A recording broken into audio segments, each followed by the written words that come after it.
Okay, Marwan, in a second, we will be live. And should I start talking?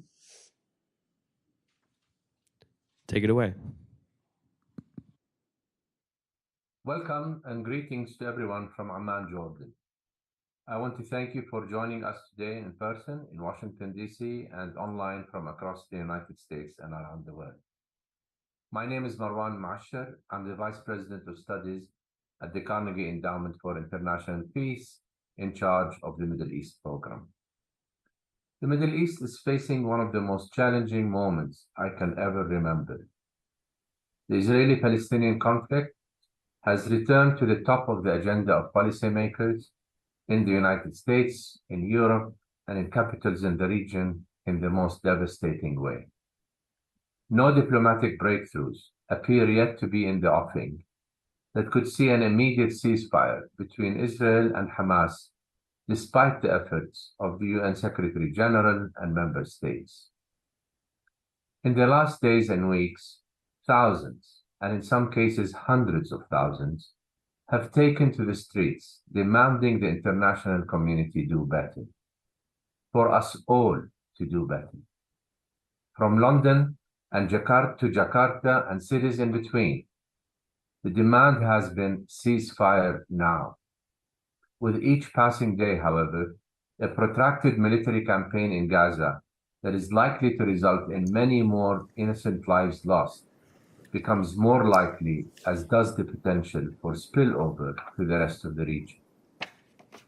How can we prevent further loss of Palestinian and Israeli lives and avoid the widening of hostilities? What is the role of the international community and its institutions in times like this? What ought US policymakers be concerned with?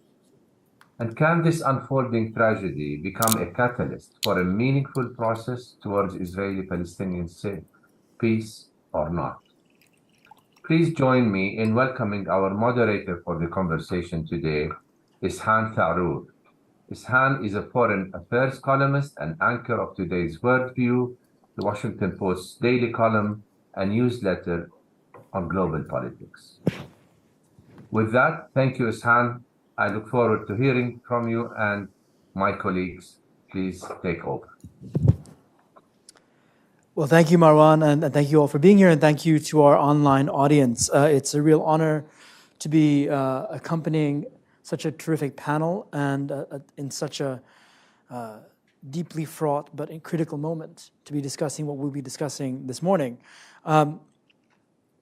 I'll spare you my sort of throat-clearing preamble, but I think it's suffice to say that we are all fully aware of the severity and vileness of what happened on October 7th. We're also fully aware of the deep horror and traumas that have been unleashed in the days since.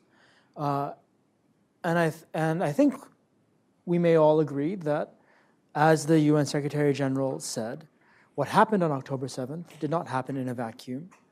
And it's important to think about the context of the region. It's important to think about a lot of the complicated reasons for why we're here right now, as we try to find a way forward that offers some hope for Israelis, Palestinians, and those who care about Israelis and Palestinians.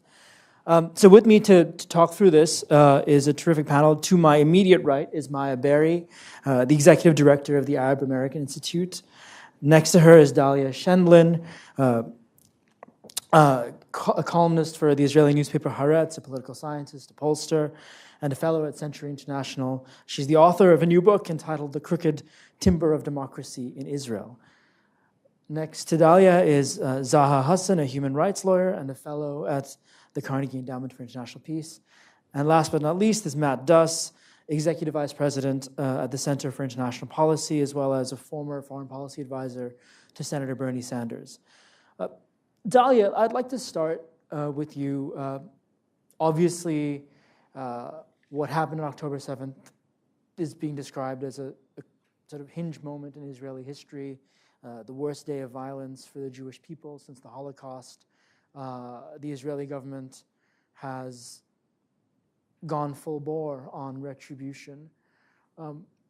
given what we saw in Israel over the summer, the depolarization that was there, and now we have a particularly interesting unity government, what's the mood like? What's the politics of the moment like?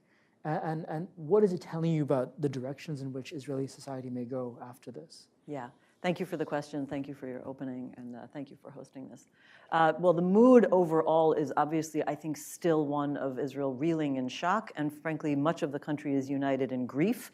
The grief is pretty much the consensus in Israel, because everybody in Israel is going through grief. It's a small country. Everybody knows somebody who is either kidnapped, killed, or wounded, or involved. And then, the question is, how has Israel developed its policy based on that overriding attitude? And what I would say here is that the government shares in the attitude of grief and fury. And so I think that we have to look at Israel's policy as being somewhat murky on strategic goals, but very strong on the sense of retribution. And so we're seeing a policy that I wouldn't say completely is devoid of strategic aims, because they have tried to enumerate certain strategic aims, but is very much also driven by not so much running after public sentiment, but the government very much sharing in the public sentiment that there is a need for this kind of total devastation that we're seeing in Gaza. We're also facing a paradox of leadership. And the paradox of leadership in Israel right now is that in most countries during wartime, you see what we call the rally round the flag effect. And us pollsters who work in public opinion know that during wartime, there's usually a very strong support for any war, and usually very strong support for the leadership. This, to some extent, is happening in Israel. There is, again, partly driven by this sense of pure emotional devastation, but also people genuinely concluding that Israel has no other option but to have a very strong military intervention. There is high support for what's going on, but there's very strong support also for society itself. People are very proud of the sense that society has come together to mobilize for sending supplies around the country for people who've been evacuated from the south and the north, and for soldiers who the army wasn't prepared to for this level of a call-up of reservists. And surprisingly, we're also seeing in surveys that there's a significant rise in the portion of Israelis who feel optimistic about the future of the country, optimistic about the future of democracy, which is still not a majority, but has risen in the most recent polls about roughly 10 points relative to where it was before this. And this is all a testament to the public's rally round the flag effect when it comes to Israeli society. But the paradox is that there is a severe plunge in trust in the leadership. So we have never seen the government's ratings lower than we're seeing now, the level of trust in the government, the level of whether Israelis believe the government has a specific plan or clear aims for the next phase of this war. And personal ratings for Mr. Netanyahu, election polls looking at Likud's ratings, his party, have gone down dramatically, and his coalition only gets between 42 and 43 seats out of 120 in parliament. This is about 20 seat drop from the current 64. So we're in this strange moment when it's hard to know exactly where Israeli society will go. But let me give you a quick sense of where I think people's ideas will go. So the other paradox is that we may see a drop in support for the current government. We do see that very strongly. At the same time, based on historic precedent, historic, like over the last 25 years, when there is a significant wave of Israeli-Palestinian violence that involves massive attacks on Israeli civilians, we see Israeli society moving towards the ideological right wing. So the fact that there may be a drop in support for Netanyahu, for the coalition, and for the Likud does not mean that people are moving towards the attitude that this conflict we can't manage it forever, we have to reach a resolution, which in Israeli terms counts as left-wing. I don't see that happening yet. I certainly don't see it in survey research, but I also don't see it in the public discourse. I see the public discourse pretty much reinforcing what we would consider right-wing themes, primarily that the left was wrong, right? That's a major theme out there. I wouldn't say there's a lot of left baiting, because it's almost like, why bother? But there is an attitude of, now this proves that there was never anybody to make peace with, that Israel should not have left Gaza. I want to put that in quotation marks, because Israel maintains very significant control over Gaza. It is considered effectively an occupier still after 2005, but it did dismantle its settlements and pull the army out from inside Gaza while maintaining very hermetic control over the crossings and land crossings, air and sea crossings. And we need to remember that. But for the perspective of the Israeli public, the idea that Israel would have the idea is that Israel left and it should not have done so.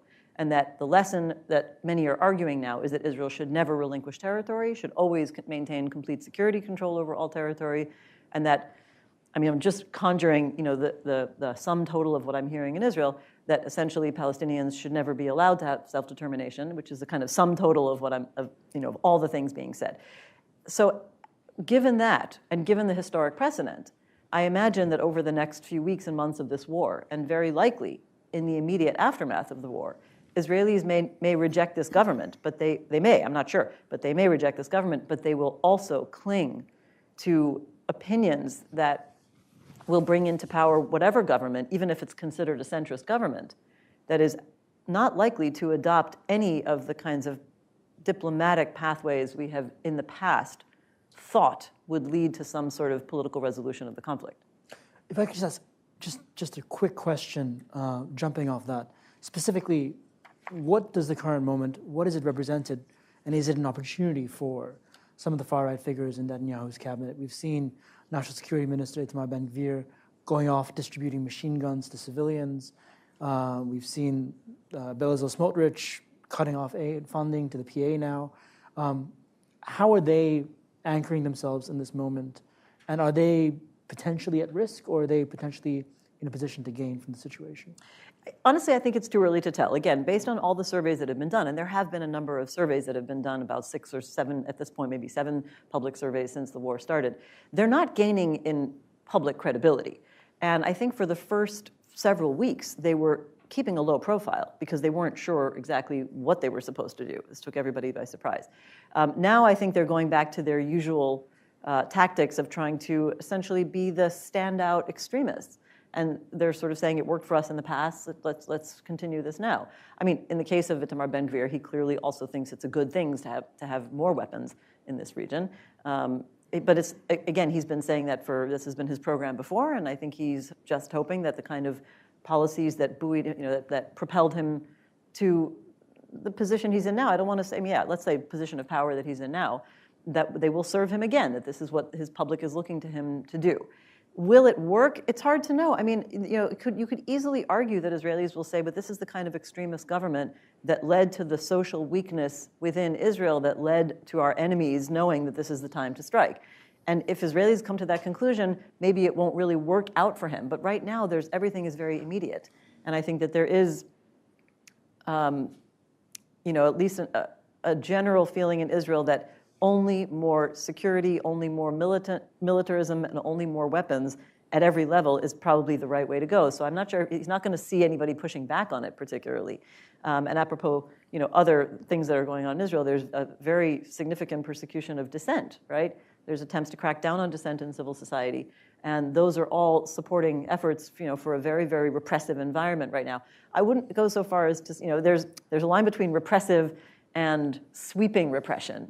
I think that it is worth making that distinction, that people can still express views in Israel. It's not a police state yet, but the direction is going there, and whether society will accept it or not, it is too early to say. But he won't face significant pushback for doing those things, either of them.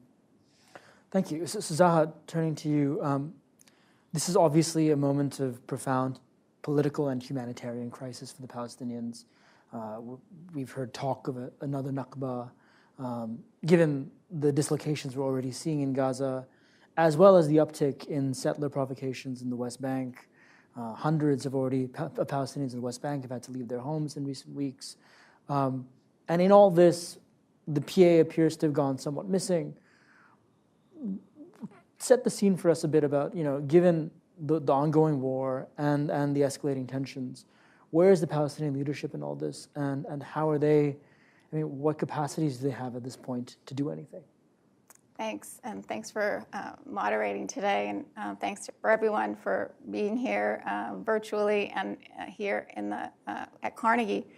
I want to start off by just acknowledging sort of this very raw moment, because things are still ongoing, right? We still have hostages, Israeli hostages. We still have Gaza under bombardment. We have ground troops, Israeli ground troops now inside of Gaza, and the death toll is rising for Palestinians.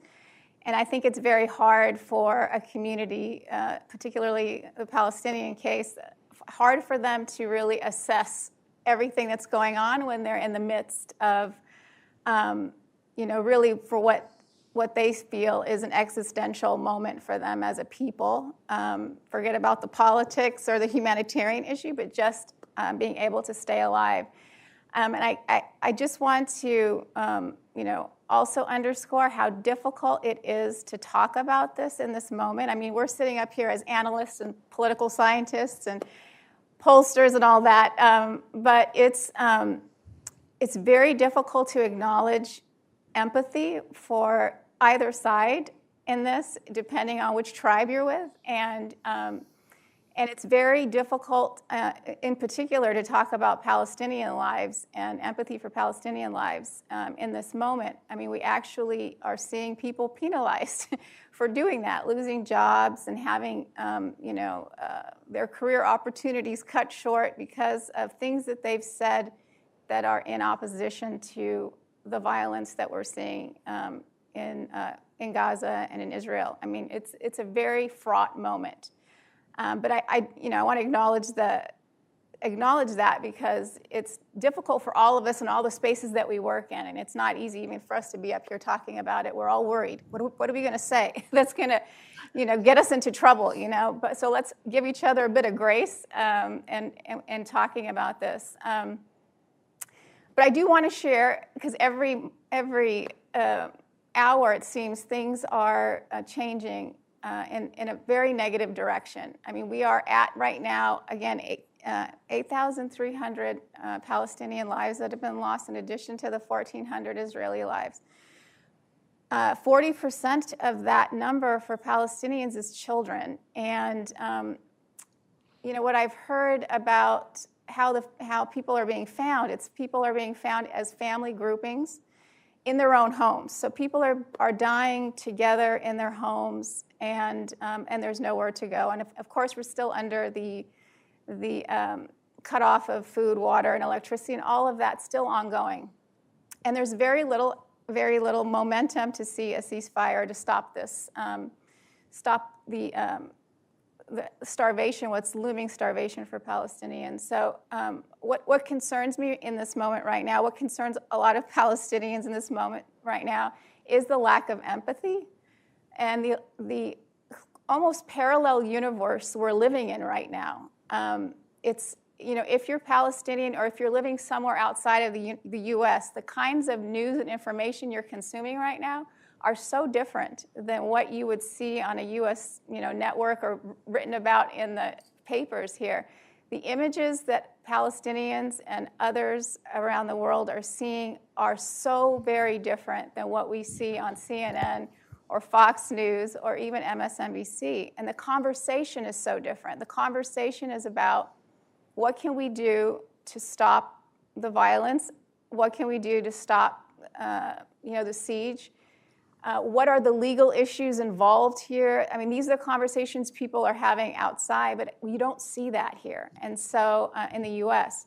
And it's making it difficult, I think, for policymakers to really, do their job here and to think about what's going on and what it's going to mean for the U.S., what it's going to mean for U.S. interests in the Middle East.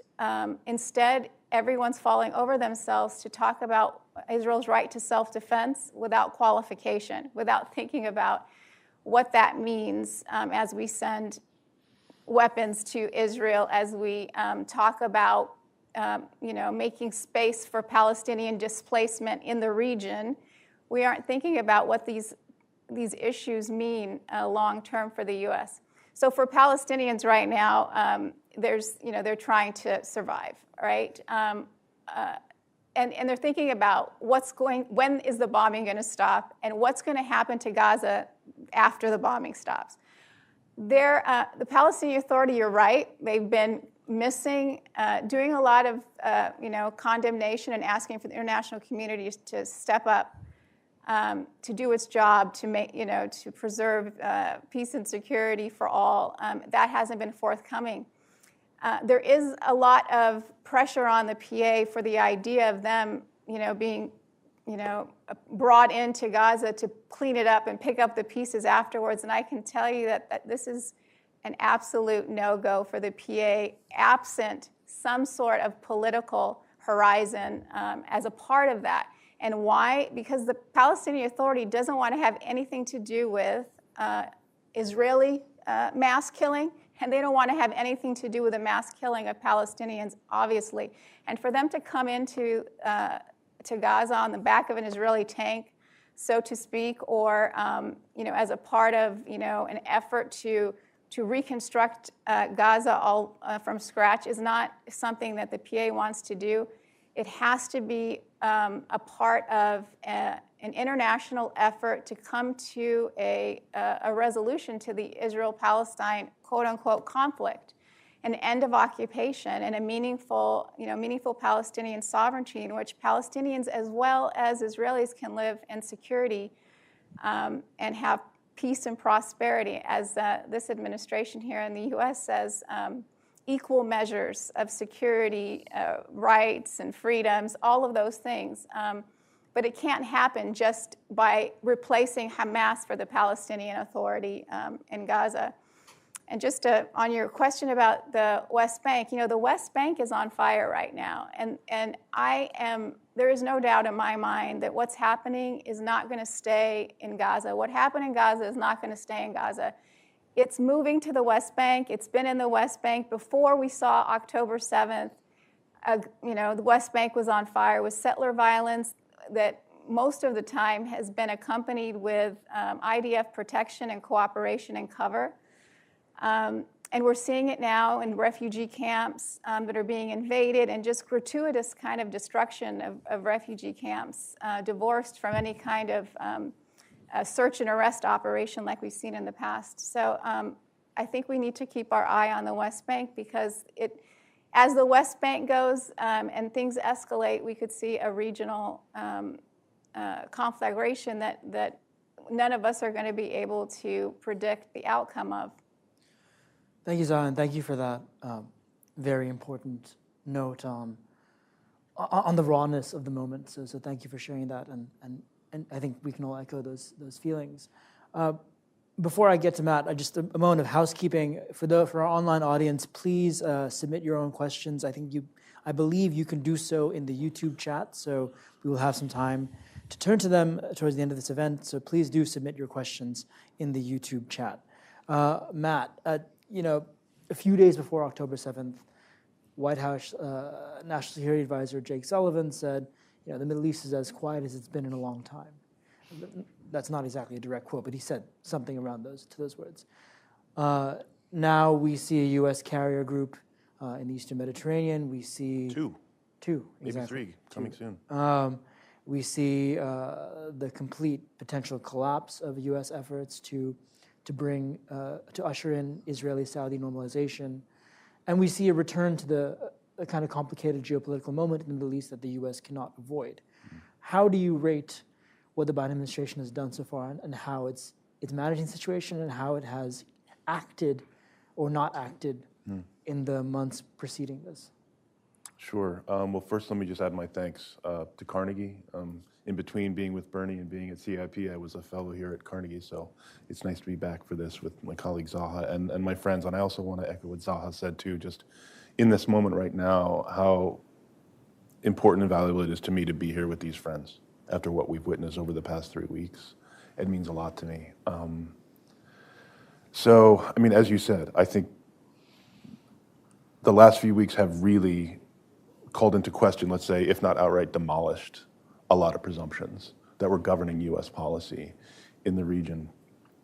Their approach was, the Biden administration's approach was, after initially taking office and taking a posture toward the Abraham Accords, it was like, well, we'll see what we can do with this. Maybe it offers some opportunity. They shifted after a few months to an outright embrace. The idea being like, we're going to build on this. This is the basis for our approach to the region. And essentially what it was is we're going to stitch together a bunch of arms agreements with authoritarian governments, and we're going to call that peace.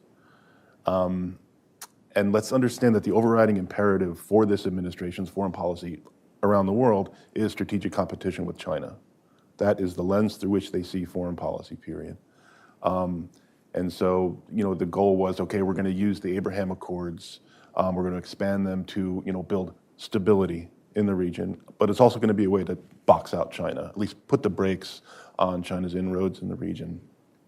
And, a lot of us, some of us on this stage as well, have argued that that's not going to work. I mean, you're not going to buy stability and security by investing in repression. We have tried this. It may work for a while, but it will not work forever. And when it starts not working, it's going to really explode. Now, could anyone have predicted what we saw on October 7th? No, not that ferocity, not that profanity that we all witnessed on October 7th, but people have been warning that something was coming, specifically with regard to Gaza. And I also want to point back to a letter that Senator Sanders led in May of 2017, citing Israeli security officials, saying that the humanitarian crisis in Gaza is getting so dire, if something is not done, it could lead to, quote, all-out war between Gaza's factions and Israel. That is what we're seeing. Again, could they have imagined October 7th? Of course not. But people were sounding the alarm. Israeli security officials were sounding the alarm. Bernie Sanders and his Senate colleagues were sounding the alarm. Trump didn't listen. Unfortunately, Biden didn't listen either. Their approach was, we're going to put a lid on it, we're going to give the Palestinians some crumbs, we'll just keep them quiet, and we're going to pursue this bigger policy. That has failed. I would also say that Netanyahu's argument, which a lot of people saw as affirmed by the Abraham Accords, which was that we don't need to make peace with the Palestinians, we don't need to deal with this issue, we're just going to build relationships and normalization with governments in the region. I think that has also failed. Again, that's not to say that these governments have any real deep sympathy for the Palestinians. These are governments that live in fear of their own populations. Their populations do have sympathy for the Palestinians, and I think we're seeing that in some of the response from these governments now. There's one last point I do want to make. Over the past 2 years, we've seen the Biden administration, kind of execute what I think is a very effective and admirable policy on Ukraine. Okay, both before the invasion, through their diplomacy, their strategic release of intelligence, rallying the West and trying to rally other parts of the world to support Ukraine's right to self-defense. I think I've said this and I've written this and I will continue, I think has been effective and admirable. There's been some very, very important principles of international law and liberal international order that they have articulated about why what they are doing is important. I think they have spent the past 3 weeks burning that to the ground. They have shown that there is an egregious double standard. The rest of the world knew this, but I think they have demonstrated it so starkly over the past 3 weeks. It's that the appeal that they have been making to the global South, or whatever term one wants to use, the non-aligned world, which I think has been very, very key because these countries are playing and will play an extremely important role in determining the global agenda into the future. They have severely handicapped, if not destroyed, that appeal over the past 3 weeks. And I think that's something we're going to be contending with for a long time. On that egregious double standard, Maya, anecdotally, I've heard from quite a few Arab American, Muslim American, and friends on the left who have said because of this administration's essential green lighting of what's happening in Gaza right now, they will not vote for Biden in 2024. Have you noted any kind of dramatic political upsurge in feeling in the wake of what we've seen since October 7th? And what does it spell? I mean, given the pretty polarized domestic conversation here as well. I mean, what has the effect of the ongoing violence been here in the U.S.? Well, thank you. I'll relay what my colleagues have already said, especially the way you grounded us, Saha. Thank you. I think that's exactly right. Yes, so anecdotally and otherwise, there has been, actually it's sort of a perfect place to take off from what Matt just shared in terms of the point about Ukraine, because we can have these conversations about policies and strategic policy making and foreign policies that meet U.S. security, national security interests, and then we land squarely at the politics of this. And Ukraine is the clearest demonstration of that. So when we're having a conversation about how is this playing out domestically, it's important we understand how interrelated that is, because from my perspective, that's sometimes the only way to kind of understand why some of these policies are being sort of put forward the way that they are, is a deeply, deeply flawed political calculation. In terms of specifically my community, we actually put a poll into the field. We've been polling Arab Americans since the 1990s. I shared with Zaha that it's being released at 11 o'clock, so out of respect for the fact that the release is at 11, I'll come back to citing specifics. But I will tell you what you're hearing anecdotally is confirmed. The President has had a significant dive in support, and it's for the very reasons that we're sort of talking about.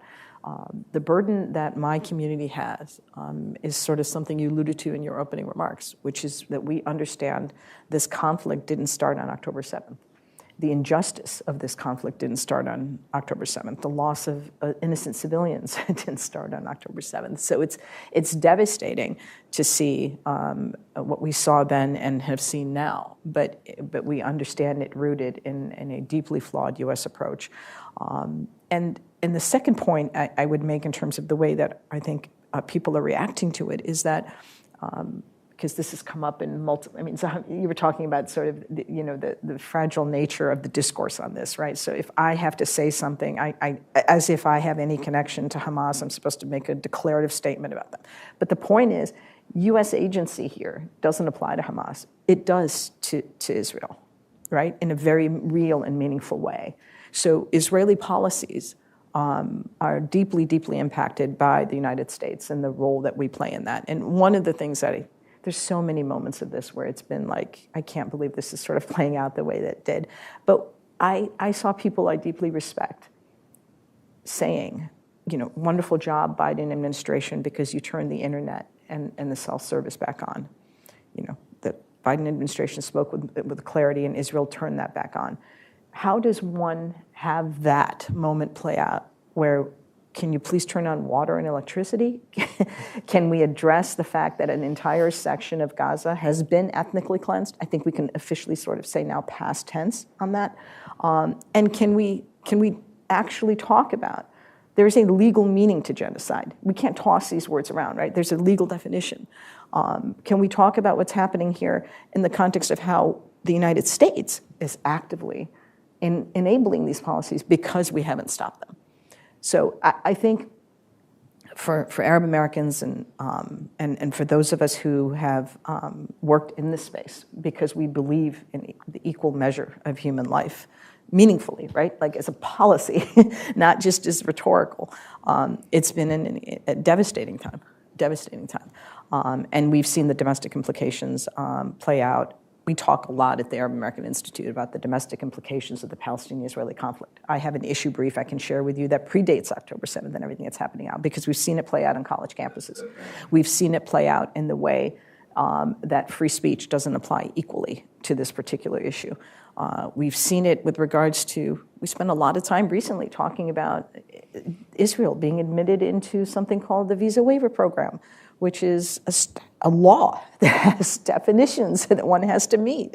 There's statutory requirements of the law. We thought, they can't be admitted because they don't meet the reciprocity piece. Well, they were admitted.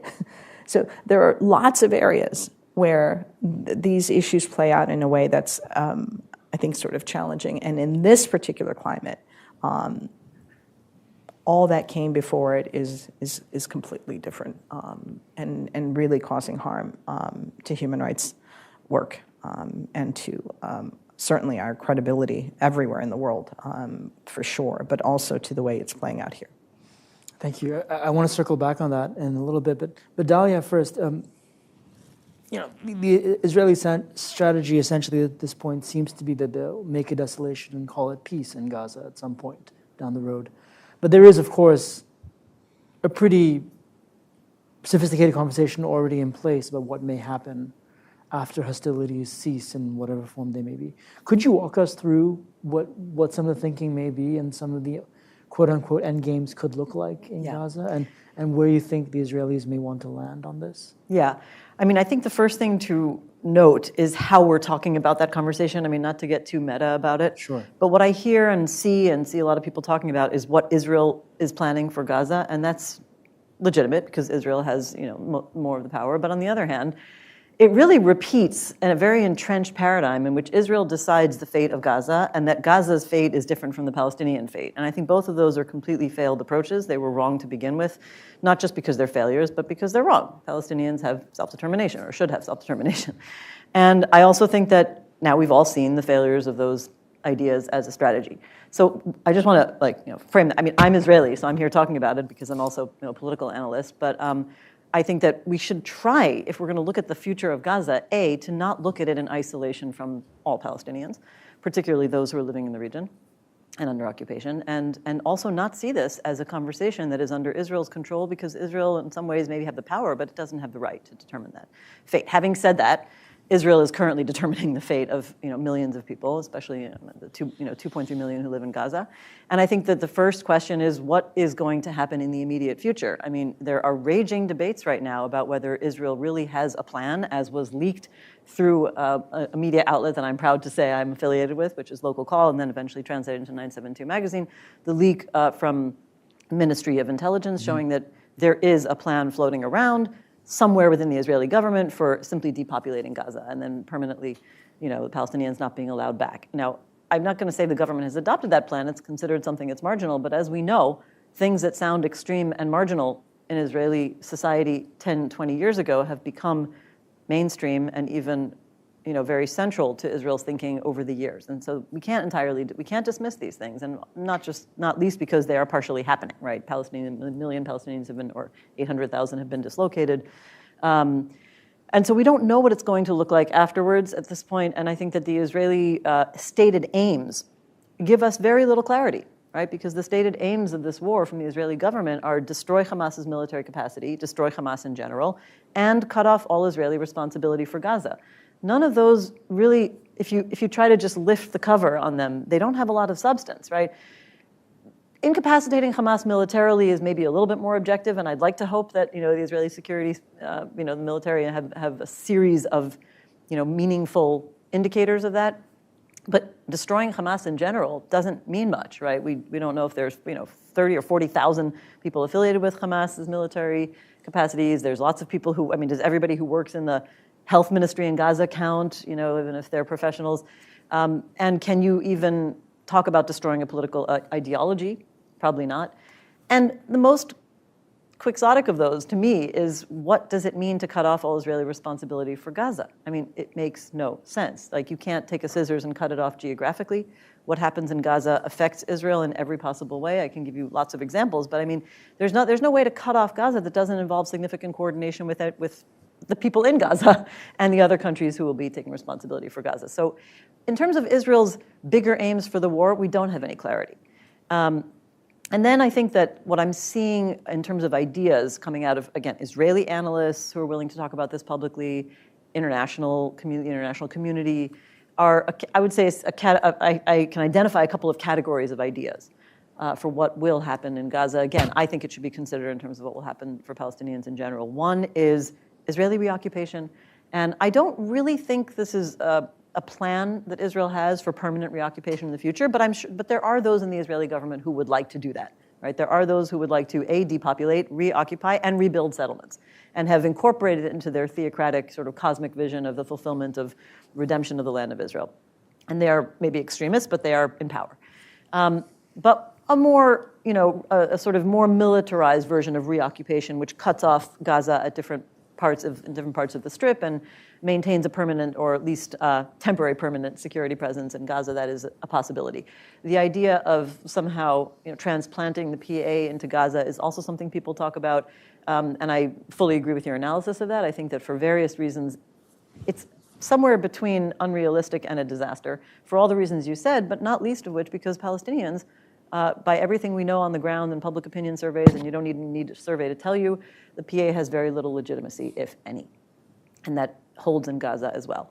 And the only other category of ideas that I can imagine is some sort of international involvement. And international involvement is a big word, so there are lots of different categories within that.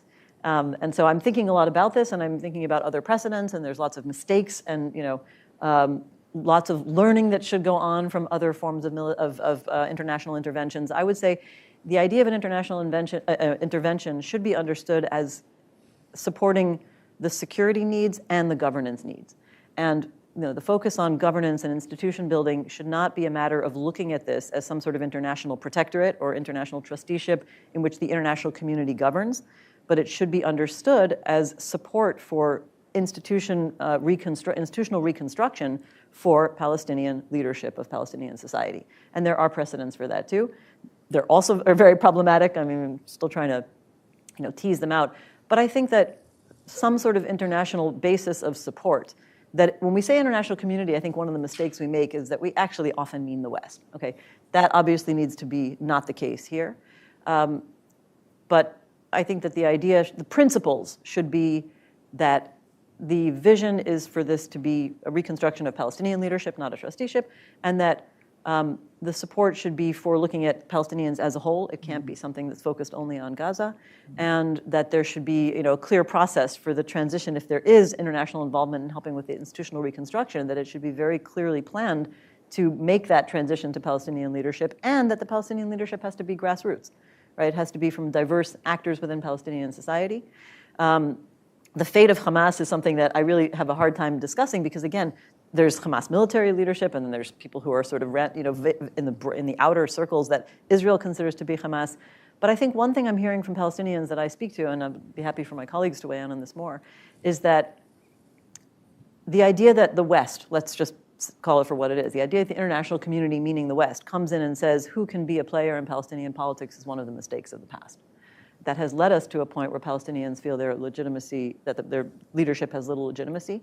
And whatever form self-governance takes, and eventually elections, there will have to be an end to this repressive political environment in which the PA basically decides, and Fatah decides and is repressive about political opposition, and that will have to be more inclusive. I don't really want to slip into the analysis of Palestinian politics. I feel like my colleagues can do that better. But I do think that we should follow those principles if we're going to think about what I consider to be that third category of international support for a future in Gaza, presuming there is, that the most extreme Israeli potential for these plans like depopulation are not put into effect. And I think that we all have a responsibility for them not to be put into effect. I would like to say one more thing about the question of empathy.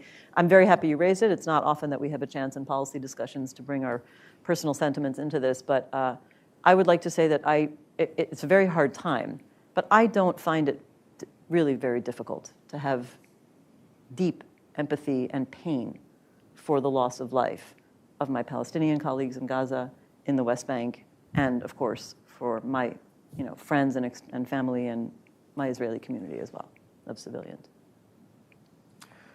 Zaha, do you want to pick up on some dimensions of what Dalia just put on the table there? If the Abraham Accords were an exercise in essentially sidelining the Palestinian question for a different geopolitical arrangement, what does a world look like in the aftermath of this war where the Palestinian question gets more centered in a certain way? Yeah, I mean, there could be an opportunity here for a real disruption of that effort to sideline Palestinians and sideline the Palestinian issue if it's handled correctly. And I agree with so much of what you said, Dalia. Palestinians for a long time have been calling for international protection, though. That has been a demand, a request, something that they've advocated for at the UN through many iterations of conflict between Palestinians and Israel, and it hasn't happened. And maybe in this moment, because Israel has said, right, they've said that we don't want to have anything to do with Gaza after this, after they're done with their operation, which it's very difficult to understand how, sorry, it's very difficult to drink. It's very difficult to imagine how you're going to eradicate Hamas because Hamas is first and foremost a resistance to Israeli occupation and to Israeli displacement of Palestinians. It has Islamist elements to it in terms of its vision, but it's a national liberation movement. And if you manage to eliminate all Hamas fighters in Gaza, it doesn't mean you've eliminated Palestinian resistance. It will go on because no people has ever quietly allowed for their subjugation, and so I don't think there's much thought that's going into sort of what's going to happen once we quote unquote clean up Gaza. Is that going to eliminate all of Israel's problems as an occupying power? It will remain an occupying power. And so thinking about sort of what could happen, I do think it has to be UN intervention, first protection, and then a conference that involves the Palestinians to be able to lay out the steps for a Palestinian sovereign state. There has to be space given to Palestinians for elections. I think one of the biggest mistakes that was made was that the Palestinian Authority didn't pursue elections more, honestly, definitely the cancellation of elections had to do with their concern that they were not going to be able, Fatah was not going to be able to maintain control over the Palestinian Authority and the PLO if Hamas became under the umbrella of the PLO. And so there needs to be a real reconstitution of the Palestinian national movement. Palestinian elections are key in that, but also an opportunity for the PLO to think about how to bring in all Palestinian factions under its umbrella so that a vision for where Palestine goes from here can take place. And the international community can play a part of that. I think it would be a mistake to have only Arab regional actors sort of leading this. I think it would be viewed as, first of all, they wouldn't appreciate it because they don't want to be holding the bag for, in Gaza, or in Jordan doesn't want to hold the bag for the West Bank. I mean, this is a Palestinian national issue, and it needs to be, they need to be centered in any kind of international engagement on this. And so I think those are the first steps. And Abraham Accords countries and those who were considering normalization with Israel can be key in pushing for an international conference in this regard. So I think this moment could be turned into an opportunity, but I think if we go back and we look at sort of the plans that you talked about, Dahlia, that existed on what to do with Gaza the day after, one of the reasons why there was a preference for depopulating Gaza and moving them into Egypt, moving Palestinians into Egypt, was because if they brought in the PA, they would be concerned with conversations going back to the two-state solution. And Israel has had a strategic interest in not seeing a unified Palestinian entity that could then make peace with Israel and could then advance a two-state solution. So I don't know that Israel would be very comfortable with any plan that involves reconstituting Palestinian National Authority, Palestinian, the PLO. So that's the complication I see moving forward. We have a question from the audience precisely about the return of discussion about the two-state solution in the wake of this crisis. Matt, you're somebody who's worked on this issue for quite some time. What is your sense about, whether that could be the case? Whether this administration, a future American administration, could really genuinely get back on the bandwagon of pushing for something that is stated U.S. policy, but which the U.S. has been essentially missing in action on in terms of delivering or help deliver. And given that there's a segment of American politics, particularly the Republican Party, but even some Democrats, who themselves are pretty happy with the status quo in Israel right now, which is one which precludes the emergence of a viable Palestinian state. So what's your sense about where this could go? I think we can and we must get back on track, on a diplomatic track. The two-state solution has become increasingly less possible, I think, over many years, over 600,000 settlers in the West Bank. Are we ready to say it is an impossibility now? I don't think so. I would also say there are other solutions, some of which Dahlia and her colleagues have been working on, about confederation, that are not one state. They are not two traditional states as we might conceive them, but allow for both peoples to secure and advance their own national rights and cultures. And I think that's ultimately the goal, the rights of the Palestinian people and the Jewish people to be secure in their communities and advance their own national self-determination. And I think, having been critical of the Biden administration in my previous comments, I will say, I think Joe Biden has built up enormous credibility with the people of Israel over his career and in the last few weeks with the support and solidarity he has shown. I do think his trip to Israel helped create political space to put the brakes on what I think they knew was an imminent operation that would have been catastrophic. Now, do I think he has used that influence and pressure enough? Absolutely not. I think there's so much more he can and should be doing. It's great that they got the internet turned back on. I want the water and electricity turned back on. Fuel. Excuse me, and fuel. There's so much more that could be done. But I think if they really are serious about this, because I think I would like to know that they've realized that the previous approach has failed. You will not put this issue in a corner. You will not get the Palestinians to sit quietly and accept like a premium economy version of occupation, which is what was on offer. I would like to hear them articulate bluntly, we recognize the rights of the Palestinian people, the national rights, not just this equal measures of peace and freedom language they've been using like they're ladling out soup. Come on, man. Speak clearly. The Palestinian people have rights. We support them advancing those rights in international fora, the UN, elsewhere. This is nonviolent policy. This is something we support.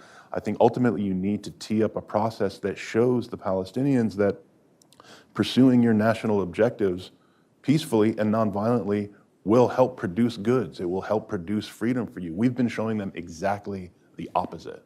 What the Palestinian people see, and you have this whole generation of Palestinians who, multiple generations, whose whole experience is occupation, humiliation, every single day. And they see their leaders who've been arguing, well, we're going to pursue this process, 2 states, all this, and it has produced nothing. We need to, and we have the ability to support a process that actually produces goods. But in order to do that, we need to actually be willing to bring pressure to bear and create consequences for Israeli abuses, because that's been one of the problems with this process, is the United States has only ever supported consequences on one side, the weaker side. The argument for the Israelis, and Joe Biden is part of this too, his whole argument is no daylight, we're not gonna pressure the Israelis, we're only gonna give them more presence, like the visa waiver, and hope that that produces a good outcome. That approach has failed. We are running short of time, so Maya, maybe we conclude with you. There's been, a lot of people have invoked the analogy of 9/11 in the context of what Israel experienced, this horrific event, a kind of catastrophic moment of real suffering inflicted by a rogue actor that has now, of course, triggered a significant response. What do you see in the parallels? And obviously, as we're still measuring the legacy of the American response to 9/11, are there lessons there and dynamics there that you're looking for now in the wake of Israel's October 7th? Yeah, I mean, I think certainly a sound parallel is one of the most devastating things that for us in the United States in terms of the 9/11 attacks was the American loss of life domestically. Like these things happen abroad, they don't come here. And I think the scale of human loss on October 7th for Israeli civilians in particular is that same sort of concept. How does that come here that way? So I think that makes sense, and that very real response that way.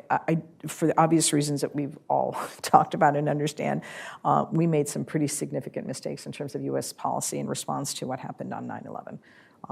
And certainly I would hope that the lessons learned from that are being applied here. I'm not sure that I can say that that's the case at all. at this time, and that's regrettable.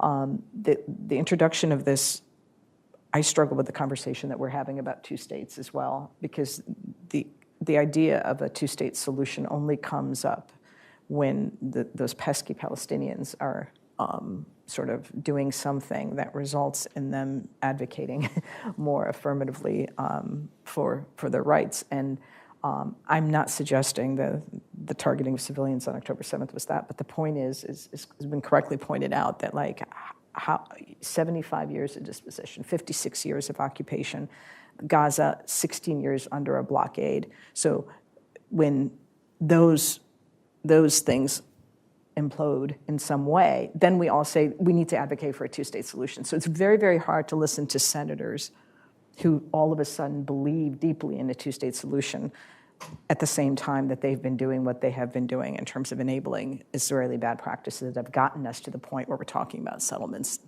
that are there. Settlements announced when U.S. officials are there. Like, let's be clear, this whole idea that there's no daylight between us, we're going to, the word we get is that we're speaking firmly, privately. We're doing everything we can privately. Trust us on this. But in terms of the lesson we took from the Obama administration is no public criticism at all. Well, how did that work out? I mean, so here we are now, and regrettably, the wrong lessons were learned from I think the Obama period. But the other point I want to make on the 9/11 piece is because people also, in talking about the response that that's playing out domestically, is this is just like 9/11, and we do a lot of work in the hate crime space, specifically anti-hate crime work, and the monitoring and reporting of hate crimes. And I was one of these people immediately who was like, "This is not like 9/11. Can we just all calm down?" And I have to say now, 3 weeks into it, in some ways, it's actually worse.